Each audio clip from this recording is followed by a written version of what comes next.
Hello everybody and a very warm welcome. Today we're going to be talking about how our sustainability values can translate into action through the lens of technology and gaming. Now, sustainability is a very hot topic, and rightly so. So you don't need to look very far to see the changing climate, from unprecedented bushfires to flash flooding to unseasonal monsoons to changing weather patterns around the globe. And each of us are actually making decisions on a daily, monthly, and yearly basis that are contributing to that very slow warming of our beautiful planet. So what can we actually do to reverse this? Which companies can we go to or look at who are leading the way? And can we actually start to understand our impact with technology choices? Well, these are all big questions that we're going to be deep diving into today with the two lovely panelists that I have joining me here. So joining us from video in Austin, Texas, we have Justin Morrill. He is the Director of Corporate Responsibility at AMD. Now, Justin is a corporate responsibility executive committed to wielding the power of technology and business to drive social, environmental, and economic progress. He was recognized in 2017 as a top 50 environmental leader in the US commercial sector, and in 2019 as an Austin Under 40 Award finalist. He holds a master's degree in organizational leadership and ethics and is a certified sustainability CSR practitioner, as well as a published author on climate protection strategies. Very excited to hear from you, Justin. It's quite a bio there. And we're in the studio, we're joined with Egan Juan, who is the Global Partnership Communication Panda at WWF. Always love that they call you pandas at WWF. It's very fun. It's a given, right? Yeah. Now, Egan, he works on helping corporates around the world address their environmental footprint and organize cause-related marketing campaigns to raise awareness and funds for nature. He also acts as a lead in the gaming industry for WWF, which is derived from also being a gamer and streamer himself. So you must be very comfortable in these gaming chairs that we're sitting in today. Very familiar, yeah. And he has a big passion for circular economy.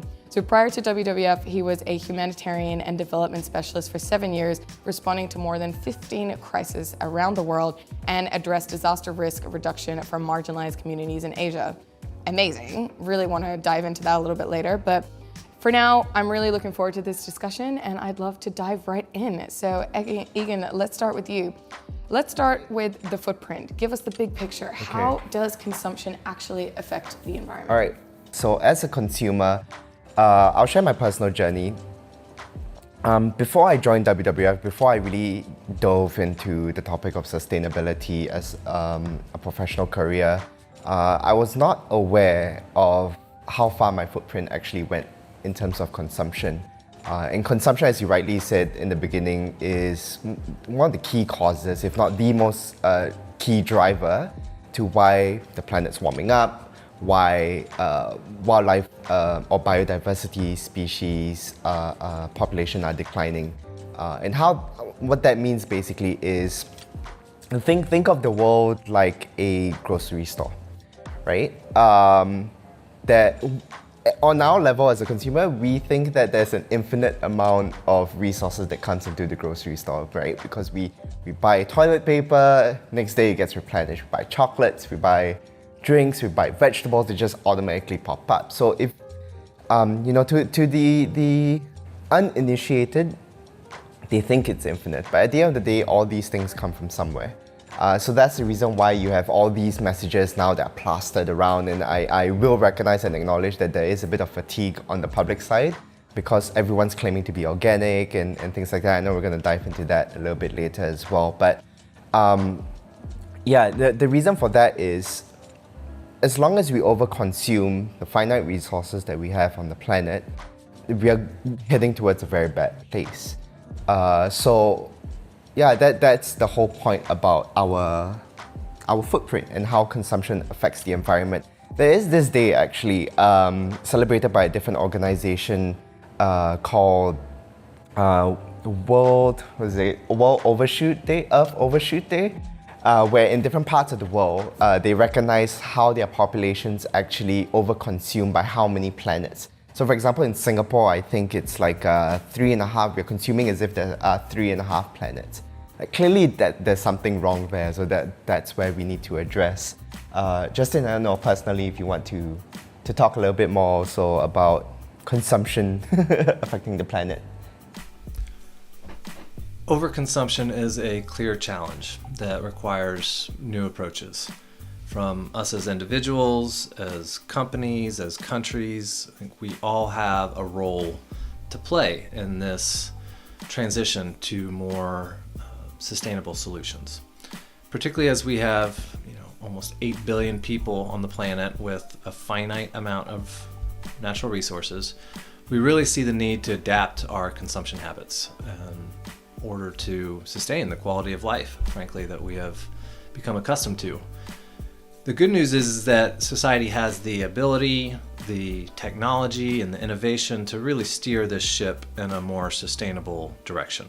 It is imperative that we do this, and we will, in my opinion. I think the question is how long does it take us? And that determines some of the consequences that we'll have to bear as we make this transition. So fundamentally, I believe we need to accelerate changes that allow us to do more with less. That means to meet our needs and even our wants with less raw materials and non-renewable resources. The tech sector is interesting because on one hand, it can be seen as part of the challenges, right? With an increasing number of devices and data, it's really become ubiquitous in our lives. And that has an environmental footprint associated with it. And that's what we want to minimize. On the other hand, technology is enabling a lot of the solutions that we need to address these challenges and the efficiencies that at scale. So that is the handprint that we want to maximize. And really, that's the approach at AMD that we take to environmental sustainability. Minimize the footprint, maximize the handprint. And I look forward to having the discussion today about the challenges and the opportunities on that as we really channel our personal concerns around overconsumption into collective actions that we can all take.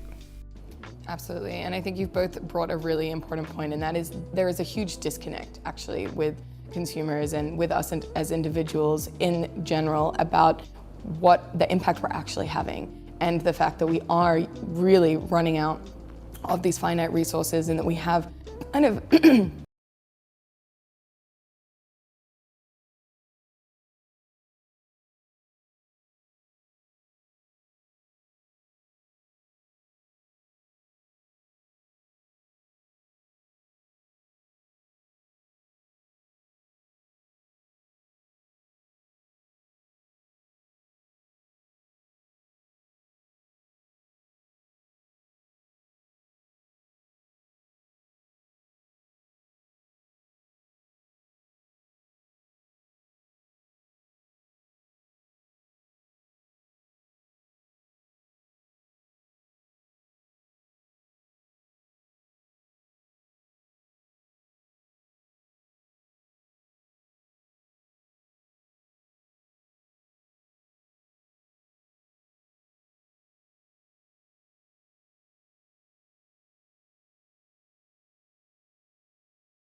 About what the last couple of years would have been like living through the pandemic without the technology that we had available and continue to have for things like working remotely, e-learning, traveling, avoiding traveling, but being able to stay in touch with people. So these are all ways that we've been able to maintain certain aspects of our quality of life despite a global pandemic. One important area, because an important role for technology in this has been to even advance solutions to the pandemic itself. So shortly after the pandemic hit in 2020, AMD established the AMD HPC Fund. And that fund is nearly 25 million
the previous generation, which had already achieved a 50% gain over that prior generation. So we're seeing big leaps generation over generation for energy efficiency, and that applies also to the data center. So a lot of the technology use that we all do every day, from streaming, uploading, downloading, and video chatting, these are run on servers, right? And AMD EPYC processors are behind a lot of those servers, and they are designed to meet performance applications with fewer servers in many cases, which results in less electricity use and associated greenhouse gas emissions, as well as the raw materials from upstream, the extraction, the manufacturing, the transport, and even the end of use.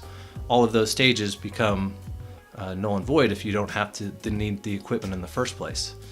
So to help estimate those benefits in the data center, we created a greenhouse gas calculator tool that's on AMD.com to show how AMD powered servers can help reduce energy and emissions and may require fewer servers. Now, beyond the technology sector, where we see other sectors benefiting from the processing and technology enablements, are showing up in manufacturing, in agriculture, in transportation and logistics. In fact, there's a study done by the Global E-Sustainability Initiative that's called Smarter 2030, and that looked at a lot of these different use cases that I just mentioned and showed how the technology handprint can outweigh the footprint. And in fact, the study found that across the information communications and technology, or ICT sector, by 2030, ICT could help avoid or remove nearly 10 times the amount of carbon emissions than the sector emits, while also reducing the amount of scarce resource use and even rolling back carbon emissions to 2015 levels. Now, this assumes that a lot of the technologies that have been developing and emerging are scaled. Now, we're already seeing several examples of these, and I'll give you a few. So one is the electrification of cars, right? These are now basically computers on wheels these days. Another is the avoidance of travel, like we mentioned earlier, due to you can e-work, e-health, other ways of e-learning, of doing what you need to do without physically traveling. The third one was automated controls and smart metering and other aspects of the smart building sector and smart cities. And then the fourth example that is worth mentioning here is renewable energy generation and optimization. So AMD technology is behind a lot of these solutions. So specific to renewable energy, our processor used in the turbines themselves to help optimize the production of clean energy that's generated, as well as through cloud-based solutions in the data center, optimizing entire wind farms, right? So there's different scales, but the technology is there. But it's still important, even though this technology is really creating big advances in other sectors, that we take it back to our role. I think this is where it's upon each of us to make steps in our own lives, big or small, to really minimize the footprint and see what difference we can make while including the use of technology. There's lots to unpack with what you've just shared with us, and I think I'd like to double click on looking at some of these solutions and looking at the circularity. So would love to sort of understand a little bit more, what are some of these tech solutions that are actually driving sustainability, and open to either of you to answer, but also particularly Justin, to really then understand how the circularity is working and how this supply chain, like what we actually need to understand a little bit more if we kind of step out a sec to actually look at the supply chain, look at all the different elements of that, and then look at how that's actually driving circularity and why that's important. I can go first. All right? Okay, then I'll throw it over to you. So I think let's build the context a little bit first on some specific technology that can be applied towards having a more circular economy or a circular lifestyle. right? Where everything we do kind of goes back into a company's supply chain. So let's look at some daily habits that we need to pick up as a society. So let's say reduction is not an option. There's recycling, right? Ultimately, at the end of the chain, then it kind of goes back into waste and then recycle into its natural state as much as possible. Technology is going to help with that. Is it fully implemented yet? We don't know. So now coming back to the question about the supply chain of the technology that will help us with that sustainability outcome. What kind of equipment, what kind of devices do we need to improve how we are tracking our habits, how we are tracking our consumption as well? And what are the materials that feed into this device that goes into that? So there is a very long chain. That's the reason why many people actually do disconnect from the topic on sustainability, because it can get really overcomplicated. But my point is that technology is driven by, I think, two very important resources that we have: metals, precious metals, and fresh water. Okay, fresh water is very limited. I think reports have shown before that water is our most precious resource, and it's only 2.5% of it are actually fresh water that is frozen or deep underground and we don't actually have access to. Then beyond that, for precious metals, it's finite. Compared to paper, compared to water, it's something that we cannot regenerate as well. And as the technology industry begins to boom, we're going to see these finite resources continue to deplete. So it will always be very interesting to continue watching companies like AMD to really see how they intend to tackle that issue. While at the same time, AMD is a business, so how are they going to make a profit with such a finite resource as well? So that's the context I basically wanted to build with regards to technology. But beyond that, I mean, just to expand a little bit more on the potential that technology has. I think without technology, I don't think we're going to be able to get to a sustainable level of living. Without technology, I don't even think we'll be able to regenerate the nature that we have consumed. So it's really important. So very quickly, technology like blockchain technology, it's all the jazz right now, right? Blockchain technology behind the cryptocurrencies, behind the NFT conversation, the core of it is about traceability. So I think back in 2017, 2018, WWF ourselves, we saw the opportunity, so we teamed up with BCG to do a traceability program on seafood, for example. So behind that traceability, ultimately, is technology. Yeah, so I think technology plays a very important role, but as consumers, we just need to be very aware that we still have a footprint with technology, not just the food that we consume, also the items that we use. Yeah, absolutely. I mean, so technology is causing a lot of problems, but it's also going to allow us to solve a lot of the issues and create a lot of the solutions, but we can't solely rely on technology at the same time. So it seems like and feels like we're in a bit of an awkward transition phase where we understand we need technology to get us to certain levels in certain places. At the same time, there's still a lot of waste, a huge disconnect, a huge amount of education that needs to happen. So, but we're on the journey, we're on the transition, so that makes me feel a little bit positive, but it is this very awkward stage I feel like we're in right now. So, Justin, would love to hear your thoughts as well, and just like coming from the company perspective, looking at the supply chain as well, what can you share with us building on what Egan has shared? A useful framework for understanding circularity and products at the different stages of a life cycle is called a life cycle assessment, or an LCA. And this really starts with the design, with the product design. That's where the intentions are set and the specifications are set for what goes in a product and how much power is going to be used, and importantly, what that product can ultimately do when it's being used. Now, the next stage, the manufacturing stage, can be done in-house or it can be done in the supply chain, depending on a company's business model. For AMD, in the supply chain, our cutting-edge foundry partners are turning silicon sand into silicon wafers, and these are incredible facilities that are putting billions, that's billions with a B, transistors onto a chip the size of your fingernail. It's just incredible. So that's the wafer foundry piece, and then it goes to test and assembly, where these are sites that take those wafers and connect them to the package and ultimately what it becomes a microprocessor.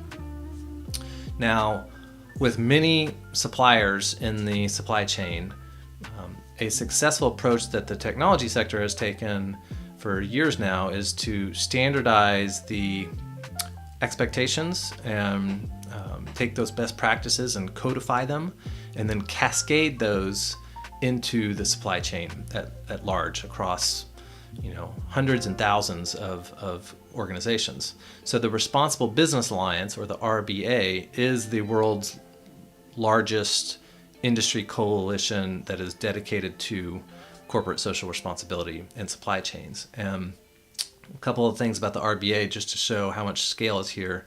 We're talking over 200 member companies that represent annual revenue of 7.7 trillion US dollars and directly employ 6 million people. Now that doesn't include all suppliers that are further into the supply chain that may not be RBA members, but that's the RBA. And that code of conduct includes things that we're talking about today around material efficiency and circularity, and driving that into the supply chain through things like audits and assessments and trainings and other joint initiatives. So specific to circularity, some of the RBA initiatives include enabling greater transparency into practices and measurements of material movements. So this gets to Egan's point earlier about including the use of blockchain. So that's one area. Another is advancing supply chain capacity and the networks that are required for extended material use. So the connectivity of those material flows is another focus area. And then the third one is really driving responsible business conduct through the circular material value chains. So knowing that where you're getting your product from is still following some of the same expectations that are abide by the RBA. So you can see why AMD was honored to be elected to the RBA Board of Directors in 2021 and to help guide their strategic direction, as well as to win the RBA Compass Award in 2020 for our environmental efforts, because it's a fantastic organization. As we get back to the next stage of the life cycle, we're talking about the use phase, which can, in semiconductors and other products, can represent the largest impact areas because these products are used for several years, right? 3, 4, 5 years. So that's why AMD is focused and committed to advancing performance per watt of energy used as a vital aspect of our business strategy.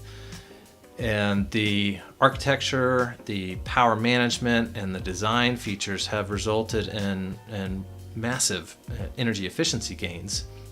So for example, back in 2014, we set a goal to deliver 25 times improvement in energy efficiency by 2020 for our mobile processors that go into like laptops. And we were able to achieve a 31.7x increase over those 6 years.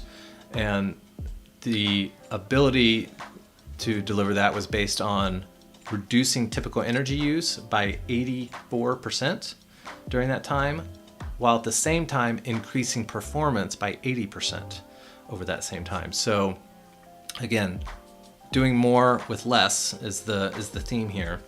And those efforts of energy efficiency are really, you see those across the board and AMD products and beyond.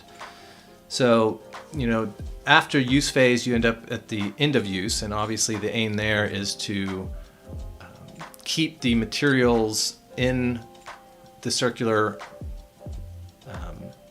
life cycle of future products, right? So feed them back into the supply chain. And there are a lot of opportunities and challenges with that, as you can imagine, the logistics of that and getting suppliers to look at different places for sourcing materials. So AMD and other companies are doing a lot of efforts there to help to facilitate and make the demand in the supply chain for reused materials instead of raw materials even more attractive. And we as individual consumers can help with that by ensuring that our devices that we use in our own lives are properly disposed and recycled at the end of use. Thank you for that great breakdown. So how much uptake are you actually seeing in terms of the supply chain, you reusing materials, in terms of actually collecting the items at the end of that life and then getting that back into the system? Like, where are we at, and how big a gap do we actually need to fill when it comes to that part of it? I can share a couple of data points, both from AMD and from the broader electronics industry. So at AMD, we surveyed our manufacturing suppliers that represented the vast majority of our spend. And we found that 100% of them reported having material reuse programs in place. And the average recycle rate for a factory was around 85 to 90%.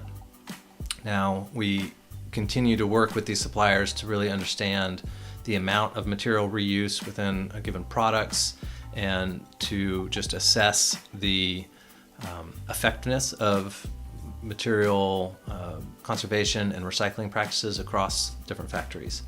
Now, separately in 2021, there was an RBA commission study on circular materials, and it asked RBA members about progress and barriers to recycling, using more recycled content. And there were a couple interesting findings that I'll share. The manufacturers scored themselves about a 50 out of 100. So, significant efforts well underway, but a lot of room for improvement is the kind of key takeaway there. The survey provided a couple of key insights, particularly in three areas. So one was the need for greater data standardization and material measurement. So the analytics that go into helping companies, make decisions on this. The second one was the evolution of supply chains to include traceability of reclaimed materials. Again, back to some of our earlier comments about maybe blockchain or other ways of tracking material flow through the value chain. And then the third one is the greater assurance of human rights and environmental protections when sourcing recycled materials, right? This is another stream from the traditional raw material stream where a lot of these expectations have been built in. So just ensuring that these same expectations are followed through alternate means of gathering materials and resources. So really, at AMD, we're continuing to work with our suppliers and the industry at large. We're seeing efforts that are really helping to understand the scale and the capacity building needs around material reuse, and that also extends to water reuse, renewable energy, and other aspects of sustainability in the manufacturing. Definitely, yeah, absolutely. I just think it's this part of, I loved what you said about meeting them where they're at and it being a journey. I think this is so critical, and this is why we need to sort of be supportive and continue to move forward and take steps, no matter how big or small those are. Yeah, I would love to hear your thoughts. I think the idea of the products ending up back into the system is highly dependent on a multi-stakeholder approach, right, at the end of the day. So there are many countries out there, markets, where they are still lacking in systems and infrastructure to be able to provide that service. So for countries like Singapore, we're really small, we're very well connected, we have technology, we have implementation in every corner of the state. But then you have countries like India, we have countries like Philippines, where it's really well and good in the cities, but products like cards from AMD can go into the far-flung places of Earth, and then how do you ensure the circularity of those products? So there are pockets of social enterprises, non-profits who are trying to improve these things. So there are steps, and we are going towards the right direction. But we really need to all work together, non-profits, governments, communities, corporates, to kind of make that system happen. Because as soon as one actor kind of falls off the chart, it becomes very difficult, nearly impossible actually, to kind of move forward with it. So it's collective action. Yeah, collective action is just so critical, and such an important point that I want to underline as well. And so do you think it's like an incentive mechanism? Do you think that is the missing piece, especially for the individual? Because at the end of the day, it's either individuals or companies that have got the end product and that have to be the ones to actually take it and drop it in the right place so there's an education piece, obviously. But is it an incentive thing, or, I mean, open to both of you, but how do you think we can kind of continue to close that gap? Sure. All right. So let me build on this interesting stat we kind of did, or we kind of learned last year. We did this report together with the Economist Intelligence Unit, where they found that despite the pandemic, the online searches and interest in sustainable goods increased exponentially.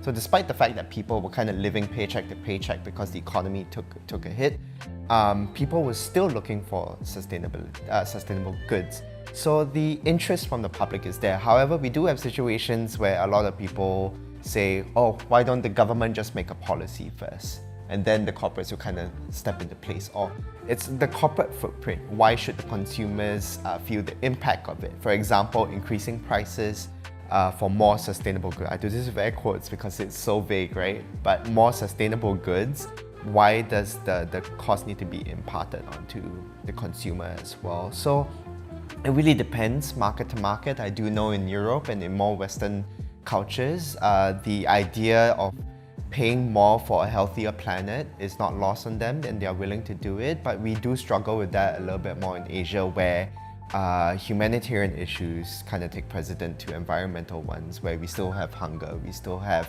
outbreak of sicknesses and disease. So, it is a struggle, but we still need to always keep the environment important, because the World Economic Forum has said that the top global risks, most of them are all environmentally related. So we all have our part to play.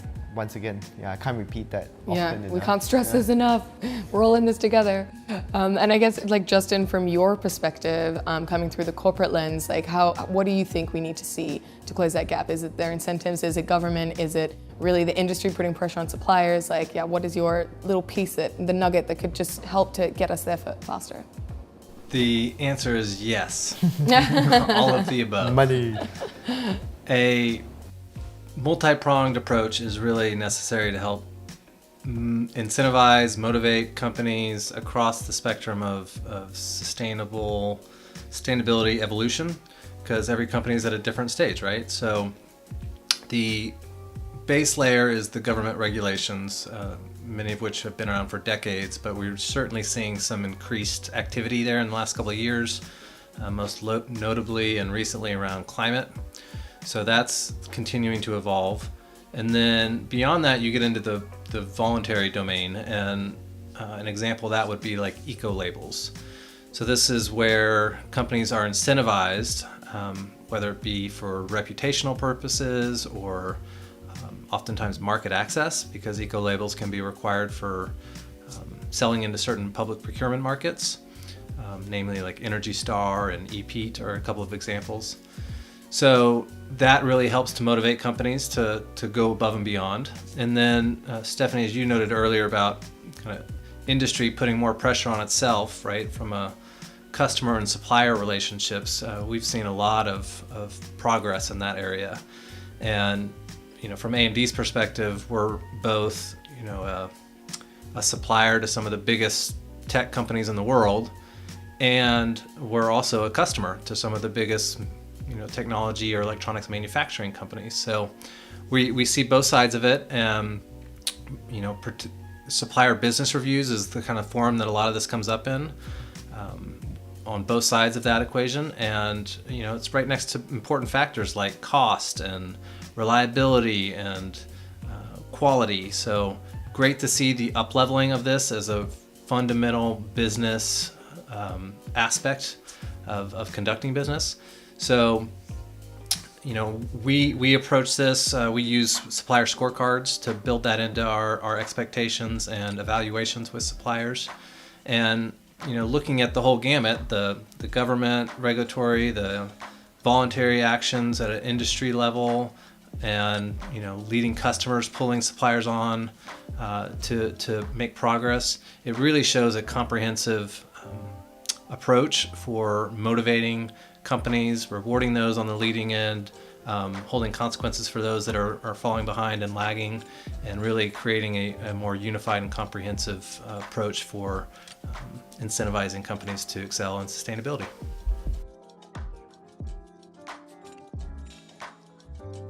So let's talk a little bit about one of the other elephants in the room when we're looking at gaming, and that is that technology is really a never-ending cycle of improvements, and things get better, and especially in gaming you need all the tech and you need everything to work really well and to be able to compete and all the things that go along with that. So how much waste are we really looking at here, and like what is the education that we kind of need, or are there new innovations that are coming in that are actually able to advance technology without getting rid of a whole kit, you know? I mean, Yeah, so I think statistics have shown that in 1 year, I think the tech industry in general contribute to about 53.6 billion, I over-exaggerate, 53.6 million metric tons of e-waste.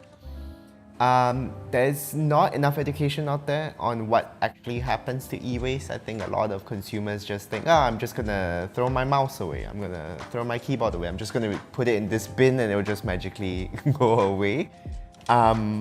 If you don't dispose of it properly, it goes into the landfill.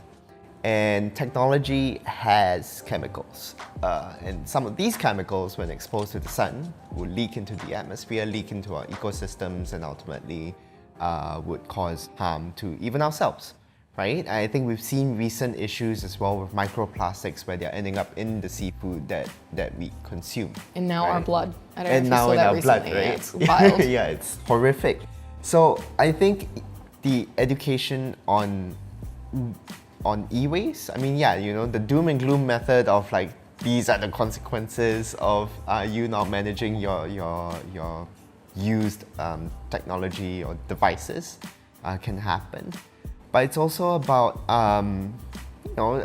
coming back again to the topic of overconsumption. You know, AMD churns out really interesting updates and new products, much like Apple. But what's the life cycle of a tech item nowadays? Sometimes it's 1 year, sometimes it's 2 years because of this whole FOMO idea that people just want to keep upgrading. This also comes with the increase of people within from lower class into middle class as well, and people are now being able to spend more money on these items. The overconsumption of these things also have detrimental effects onto the environment, and they do need to look at that as well. So as gamers, kind of closing this off, I personally don't throw away my mouse as long as I have to. Even if it's completely broken, I would go back to the company and be like, look, it's broken, is there a way to repair it? I think a right to repair is really important in the tech industry. It's like the concept of the PC. If your CPU fails or your motherboard fails, at least you just need to worry about that one component rather than having to replace the whole thing. And let me end with this. I think for the tech industry as a whole, we shouldn't be surprised if all the companies are moving towards subscription-based models. There's been recent news of certain companies saying that they want to lease out their products where customers can rent it for a month and then pay a fee. That will be arguably less than paying for a new one, but there is a struggle where people feel like, we don't actually own the product anymore. But I think that education on letting the consumers know that their mouse, their keyboard, their graphics card, if AMD ever plans to, the circular model can be achieved, and I think the subscription model is going to be quite key and fundamental to improving our footprint. Yeah, no, I think it's really interesting, the technology and advancements around goods as a service instead of having goods for consumption. So I think, it's very exciting to see what rolls out with that. But Justin, maybe you can chime in from the corporate perspective, from the industry business side of things. How has the journey of sustainability really been? What have been some of the struggles for the company, and what are some of the things that you're most excited about that are rolling out? I joined AMD almost 10 years ago and was really drawn to the company's commitment and track record and values around environmental sustainability. And we're getting ready to publish our 27th annual sustainability report. It's really been part of our DNA since well before it was mainstream. So during our last goal period for sustainability goals, which was 2014 to 2020, we had some great wins and some worthy challenges. So we exceeded our goal for greenhouse gas reduction globally for AMD operations and achieved a 38% reduction in those emissions. We also exceeded our 25 by 20 energy efficiency goal that I mentioned earlier. Was a goal to reach 25x more energy efficiency in our processors that go into mobile devices like laptops, achieving a 31.7x. And just to put an environmental lens on that, so if a global company were to refresh 50,000 laptops, AMD powered laptops from 2014 to 2020 models, that would amount to about 1.4 million kilowatt hours of energy savings, as well as, based on an average emission factor, about 1 million kilograms, equivalent to roughly 16,000 trees grown for 10 years. So some notable progress there. In the supply chain, we had several goals, and we made some and we came up short on some while staying ahead of the industry averages. And that really points to when companies start to have ambitions and take on parts of their value chain that are outside of their direct sphere of control and into their sphere of influence, like the supply chain, where challenges can arise when doing that. But it's important that companies continue to look broadly at these impacts and really take these on, because that's where a lot of the impacts occur. In fact, there was a CDP global supply chain report that found GHG emissions in a company's supply chain are on average 11.4 times higher than in its own operational emissions. So super important to look at that part of the value chain. CDP is kind of a main mechanism for global companies to report that and track it, and they give scores. And AMD was honored to get an A in the CDP rating for supplier engagement in 2021. Now, moving forward, I think we've got several goals through the next 5 to 10 years based on a 2020 baseline that we're excited about. So one of them is for our operations, a 50% reduction in greenhouse gas emissions from AMD operations globally through 2030 from a 2020 baseline. So that is considered a science-based target, which means that it is aggressive enough to address AMD's role in mitigating climate change and staying below 1.5 degrees Celsius global warming threshold. So that's our operational goal. On products, we've got a big one, a 30x increase in energy efficiency for our server CPUs and GPUs that power, high performance computing and AI training. So hitting a 30x goal from 2020 to 2025 is a big goal, and we were just recently announced our progress update for 2022 and are very pleased to be on track for that goal.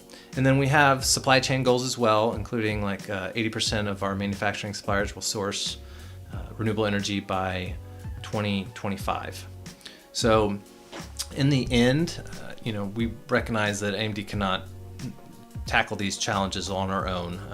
These are big, complex global issues that really require massive collaboration and industry, as well as us as individuals, partnerships in order to advance progress on these sustainability challenges.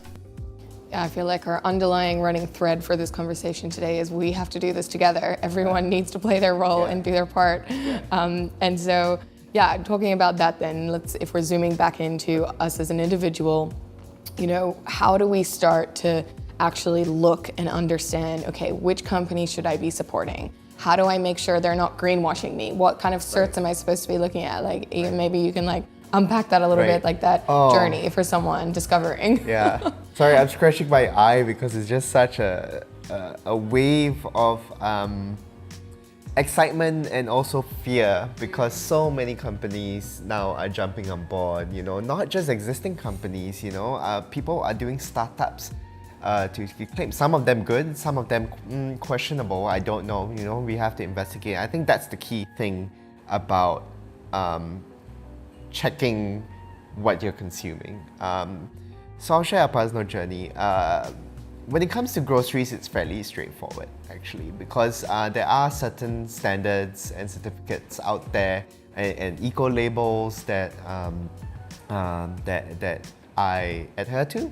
So for example, for fish or seafood, there is your Marine Stewardship Council. For toilet paper, we always see the FSC logo, the Forest Stewardship Council. You know, some of these labels have existed for a very long time. They're not just made up out of thin air.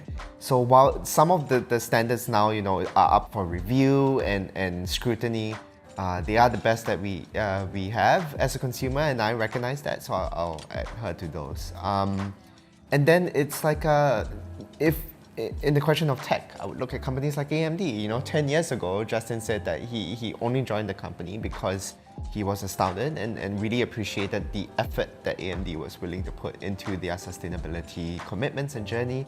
And I do the same, right? So if I were to work for other peripheral companies, I would look at their sustainability commitments.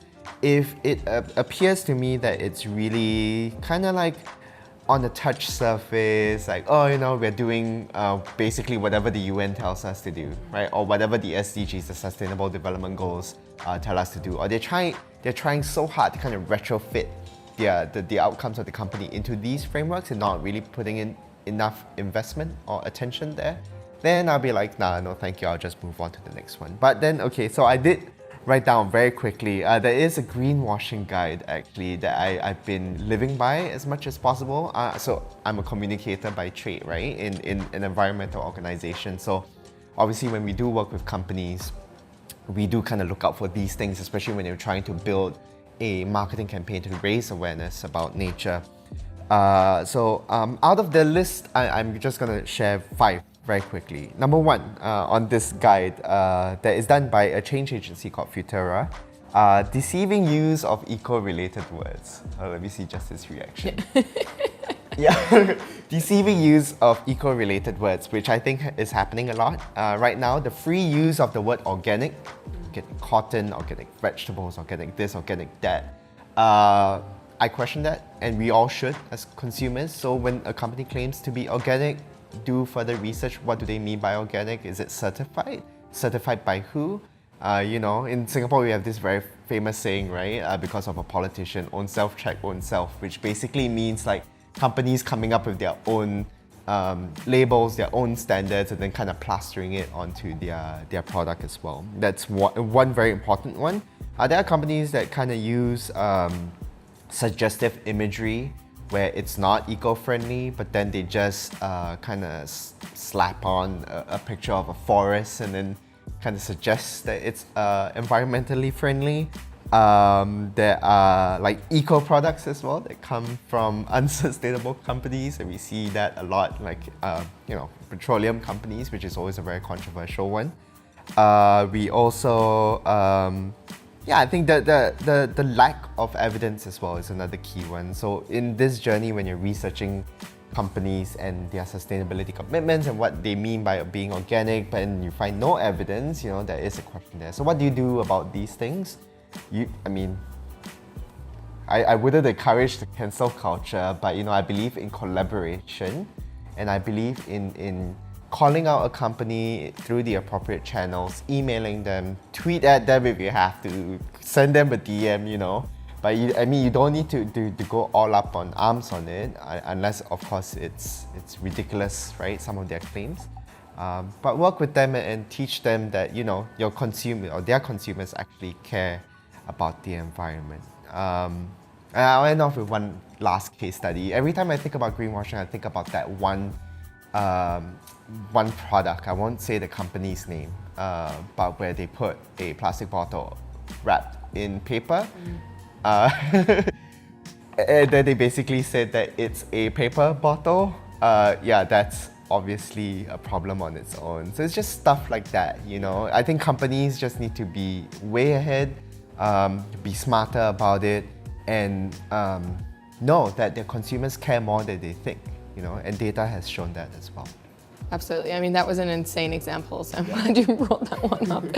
But I think you're exactly right. You know, it's so easy to just drop a little DM on social media to a company if you're not unsure about their practices or if you're unhappy with something they say. And that takes us, that's all of like 1 minute to do. And if enough of us do that, companies will listen and they will start to shift. So I guess like Justin, from the corporate perspective and the business perspective, you guys have been doing or involved in the environmental conversation and weaving this through the DNA of the company for well over a decade, as you shared.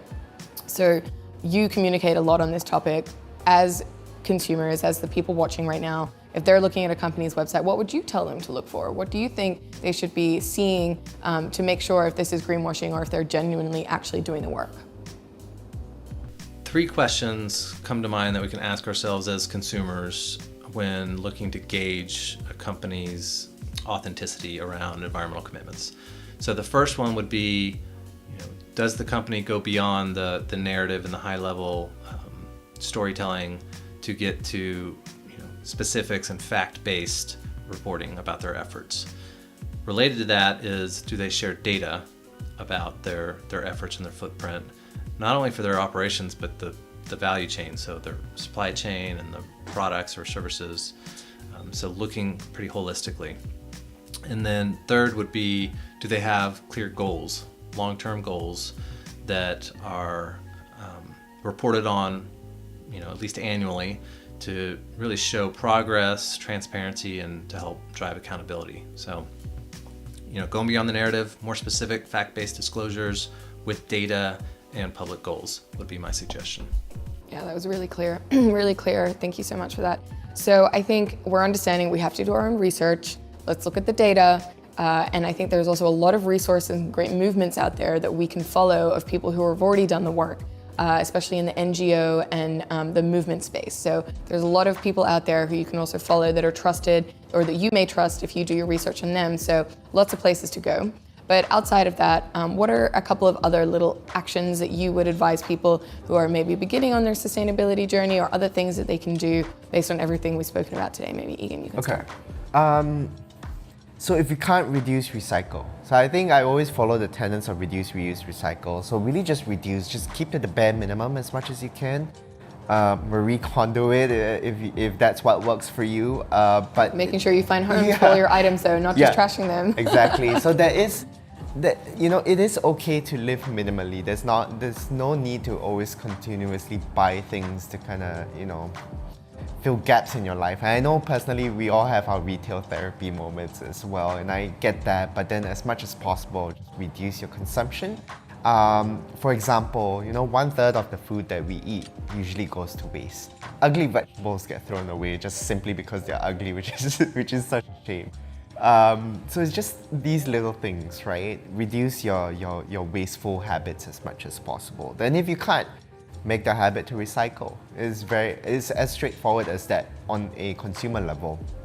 Switch off your lights when you're not using it. Turn off your tap when you're brushing your teeth. All these things actually still apply. It's so simple, but yet people actually still don't do it. So I think there's a lot of room for improvement still in this area. And then also buying secondhand, something that not many people do nowadays because, like I explained earlier, economic opportunities have changed. People are earning more money. They want to buy their own product rather than buying secondhand. There's nothing wrong with that. It's still perfect in good condition. I mean, with hygiene granted, of course. And then as gamers, actually, I think specifically why I'm in my role working with gaming companies so much is that we use gaming platforms to really speak about the education around nature loss, why it's happening, what we can do about it. And also, more importantly, as a non-profit, we fund conservation projects around the world. So we use gaming platforms as well to kind of do streamer engagement as well. We engage streamers to fundraise with us.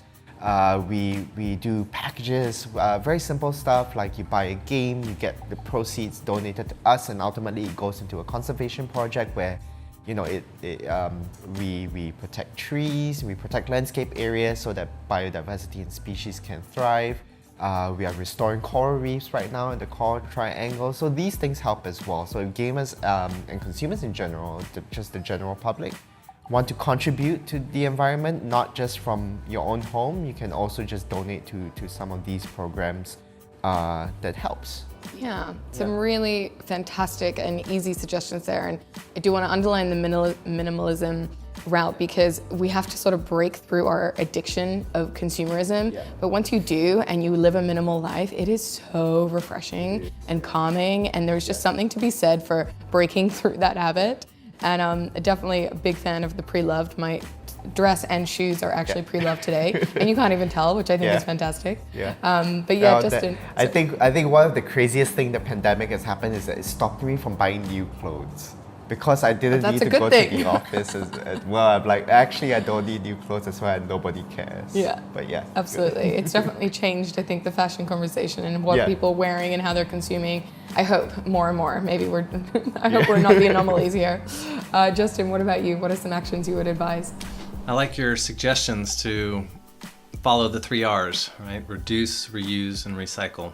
I also find it helpful to look at our own lives through that lens of the life cycle assessment we talked about for companies, to understand what parts of our lives have the biggest impact and therefore the biggest opportunity for reducing those impacts. And it really comes down to each of us as individuals. I mean, if you, for example, if you drive a lot, then perhaps you should prioritize looking at how could you drive less or a more efficient vehicle.